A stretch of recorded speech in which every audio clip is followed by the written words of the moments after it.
Muy bien. El modelo analógico del MOSFET. Para, para esto tenemos básicamente dos diferentes modelos dependiendo de la región a donde esté polarizado nuestro transistor. Así, para un transistor NMOS como el que un transistor NMOS, perdón, que tendría una curva característica como la que tenemos acá, tendríamos un comportamiento resistivo en la región lineal y un comportamiento como fuente de corriente en la región de saturación.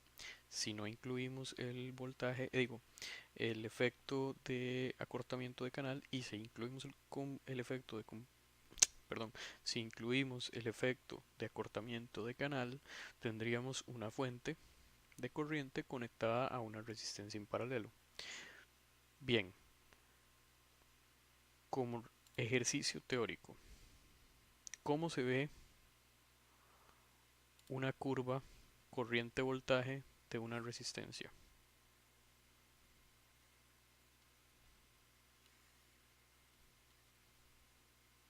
Si tuviésemos una resistencia acá,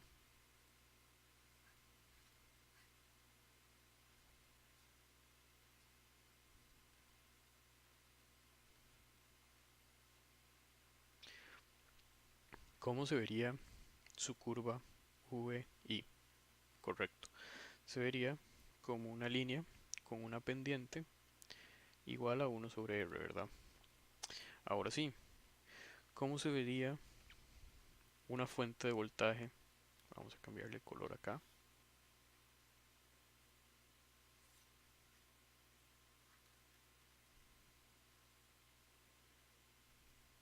Perdón, vamos a hacerla saliendo. ¿Cómo se vería una fuente de voltaje ideal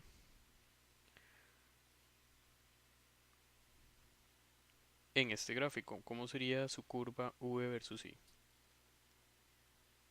Pues básicamente, no importa cuánta corriente esté entregando, siempre vamos a tener el mismo voltaje, ¿verdad?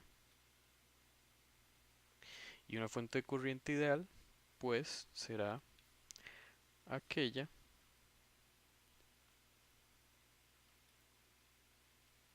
ujú, que siempre va a entregar la misma corriente sin importar el voltaje que haya en sus terminales. Y observen qué tan parecido es esto con nuestro comportamiento del MOSFET y qué tan parecido es esto, perdón, nuestro comportamiento del MOSFET en la región lineal y qué parecido es esto al comportamiento del MOSFET en la región de saturación sin efecto de canal corto o perdón, sin efecto de canal corto no, sin efecto de acortamiento del canal. Y ahora la pregunta sería, ¿cómo se vería esta misma fuente de corriente si ponemos una resistencia en paralelo? ¿Qué creen que pasa? Vamos a ver. ¿Y cómo se vería este voltaje? Pues justamente comenzaría a crecer, ¿verdad? Que es algo muy parecido a lo que vemos en nuestro modelo, incluyendo el efecto del acortamiento del canal. Entonces, básicamente, ahí resumimos ya los tres modelos que tenemos para nuestro transistor analógico. Entonces, básicamente lo que nos hace falta es definir cómo podríamos calcular en, por ejemplo, la región lineal, esa resistencia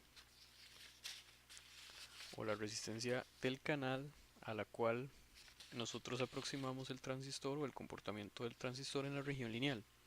Muy bien, para eso que tenemos que escribir, tenemos que escribir la ecuación de la corriente del drain en la región lineal. Recuerde que era en la región lineal, teníamos que VGS tenía que ser mayor a VTH, pero VDS tenía que ser menor a VGS menos VTH, y vamos a tener esta ecuación, básicamente esta que tenemos acá, y como vimos del dibujo anterior, básicamente la pendiente, es decir, la derivada con respecto al voltaje de drain source elevado a la menos 1, nos daría la resistencia equivalente, es decir, la resistencia que observaríamos en esta sección. Haciendo el cálculo, básicamente, podríamos ver que derivar esta ecuación con respecto al voltaje, nos deja esto que tenemos acá, y 1 dividido entre eso es básicamente nuestra resistencia de canal. Ahora sí, como aproximación para voltaje drain source mucho menor que el voltaje de saturación, podríamos aproximar, recuerde que el voltaje de saturación no es más, este que está acá sería VDS SAT igual a VGS menos VTH, y si esto es mucho menor que VGS menos VTH, pues entonces podríamos aproximar nuestra resistencia utilizando esta ecuación. En el caso de la región de saturación, como acabamos de hablar, básicamente podemos modelar nuestro transistor como como una fuente de corriente constante. ¿Cuál sería esa fuente de corriente o más bien cuál sería esa corriente constante? Justamente la corriente de saturación. Y si incluimos el efecto de la modulación de canal, básicamente deberíamos de poner una resistencia en paralelo a esta fuente. Muy bien. Y esa resistencia no es más, al igual que en la modelo de la región lineal, no es más que la derivada parcial con respecto a VDS de nuestro ID elevado a la menos 1. Si evaluamos esta derivada, pues esta parte de acá se nos va, y esto en esta otra parte quedaría el término 1 medio por K multiplicado por VGS menos VTH al cuadrado por lambda. Recuerden que lambda era nuestro factor, o no me lo encuentro, de modulación de canal, coeficiente de modulación de canal, perdón. Y si lo elevamos a la menos 1, pues bueno, esto que está acá es la ID de saturación, que es esta que tenemos aquí, multiplicado por el coeficiente de modulación de canal. Y esa sería nuestra resistencia en paralelo para la región de saturación. Y así ya tenemos los dos modelos analógicos del transistor, repitiendo, uno para la región lineal o región de triodo, que es básicamente la resistencia del canal, y otro para la región de saturación, que es básicamente una fuente de corriente constante con una resistencia en paralelo en el caso de que estemos evaluando el efecto de modulación de canal. En pequeña señal, recuerden qué era, para qué hacíamos modelos de pequeña señal. De nuestro estudio con el BJT, recordamos que los modelos de pequeña señal se utilizaban para evaluar ganancias tanto de corriente como de voltaje en señales que son alternas y que son relativamente pequeñas. Y cuando decimos relativamente pequeñas, recuerden que lo que queríamos decir era básicamente que no movían el transistor de su punto de operación de DC. Entonces, básicamente vamos a tener tres parámetros de pequeña señal en el modelo de pequeña señal del MOSFET. La transconductancia, nuestra resistencia de salida, que ya la calculamos, ¿verdad? Era 1 entre I de SAT. Y ahora vamos a agregar una transconductancia de substrato. ¿Qué sucede? Recuerden cuando el voltaje substrato fuente es diferente de cero. Como lo dice aquí, noten que cuando el voltaje del substrato es menor que el voltaje de la base, de la fuente, perdón, eh, en realidad lo que teníamos era un aumento en el voltaje de threshold, recuérdenlo, de esta de estas diapositivas que vimos y que entraron en el segundo examen. Recuerden que cuando VBS, ¿no? VBS aumentaba, ajá, el voltaje de threshold también aumentaba y eso resultaba en una disminución de la corriente de drenador. Muy bien. Para calcularla, bueno, antes de continuar recuerden, igual que en el BJT, debíamos de seguir ciertos pasos para la construcción de nuestro modelo de pequeña señal, que en primer lugar era calcular el punto de operación. Ajá.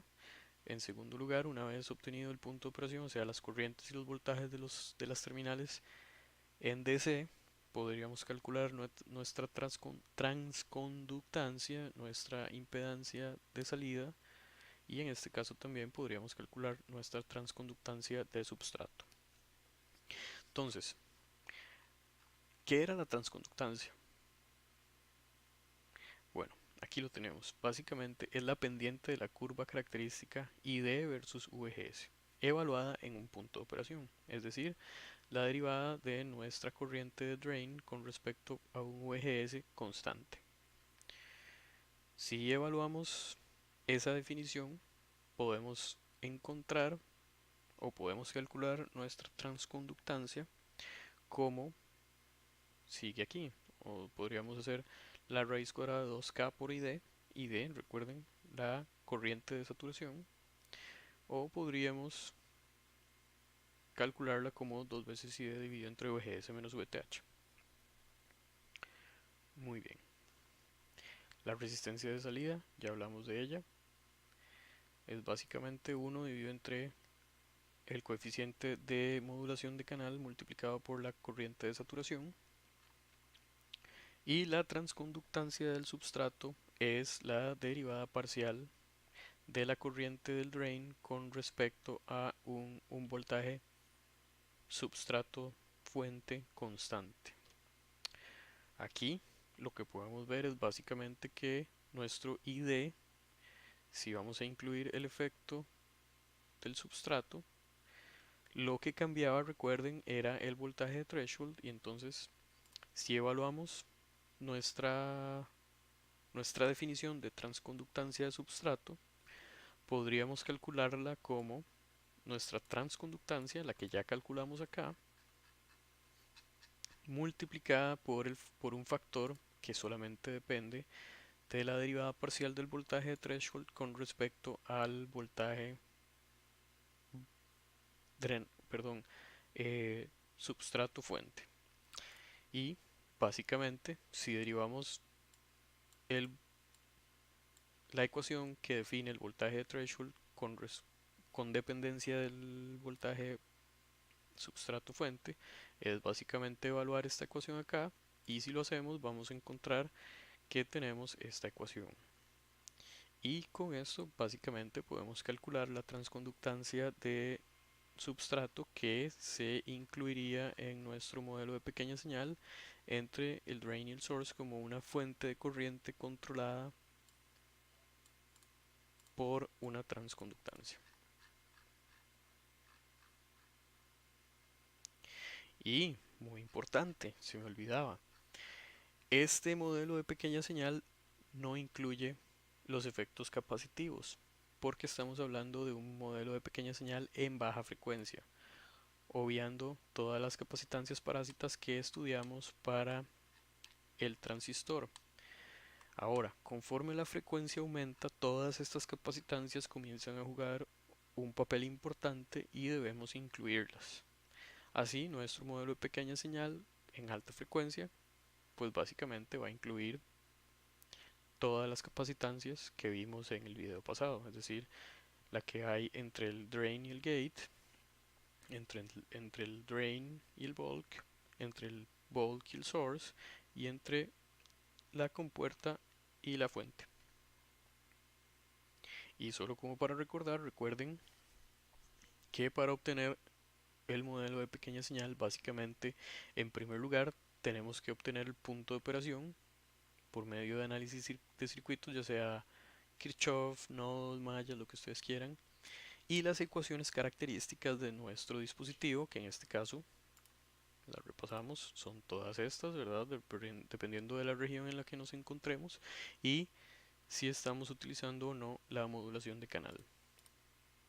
Además, si estamos utilizando o no una polarización del substrato. Luego de eso calculamos los parámetros de pequeña señal o de corriente alterna, que en este caso sería la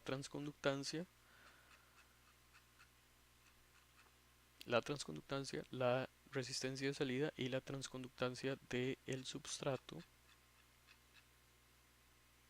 Luego recuerden que las fuentes de voltaje de corriente directa, es decir, aquellas que polarizan el transistor, se reemplazan por cortos y las fuentes de corriente por circuitos abiertos. Y luego, por último, reemplazamos nuestro elemento activo por su equivalente de pequeña señal. Y con esto terminamos nuestra discusión acerca de los modelos o la modelación del MOSFET. En resumen, tenemos modelos para aplicaciones digitales, que recuerden era básicamente un interruptor con una resistencia. Si despreciamos los efectos de las capacitancias, si no los despreciamos, bueno, pues dependerá de la región de operación en la que estemos. Podemos utilizar la técnica de Miller para transformar las capacitancias de entrada y de salida y obtener nuestro modelo MOSFET para aplicaciones digitales, incluyendo los efectos parásitos o los efectos capacitivos, perdón. Luego, para el modelo analógico tenemos dos modelos, uno para la región lineal, donde vamos a modelar nuestro transistor como una resistencia de canal, y luego para la región de saturación, donde vamos a tener el transistor modelado como una fuente de corriente con una resistencia en paralelo, si es que tomamos en cuenta el efecto de acortamiento de canal o de modulación de canal. Y por último, el análisis en pequeña señal, que básicamente lo utilizamos para cuando queremos encontrar ganancias de corriente o de voltaje o hacer análisis en frecuencia. Recuerden, muy importante, eh, en este, en este curso solamente vamos a abarcar los conceptos referentes a los transistores de canal largo. También recuerden buscar el libro, oh, recuerden buscar el libro eh, El Baker. Excelente libro. Aquí describen con mucho más detalle todos los temas que nosotros eh, vamos a abarcar en estas últimas 3 semanas del curso. Eh, por favor, búsquelo, léalo, repáselo. Si tienen alguna pregunta, no duden en escribirme, consultarme. Yo estoy para servirles. Ojalá que estos videos les estén sirviendo y los estén viendo. El próximo tema va a ser el escalamiento, la teoría de escalamiento. Luego vamos a hablar un poco de los procesos de fabricación y por último de el flujo de diseño analógico. Espero que se encuentren muy bien, que tengan muy buenos días y que además les haya ido muy bien en el examen que se aplicó el sábado pasado. Voy a hacer un video también donde vamos a analizar vamos a resolver el examen para que ustedes lo tengan ahí. Ya los exámenes vienen en camino, posiblemente en esta semana los esté revisando y les estaré entregando las notas en formato PDF. Voy a escanearlos todos los exámenes, voy a revisarlos de manera digital y cuando regresemos no sé cuándo, oh, cuando regresemos vamos a estar entregando ya los exámenes en físico. También voy a hacer otro video, en el mismo video que voy a explicar las respuestas del examen, vamos a hablar del proyecto corto número 1. Bien, hasta luego.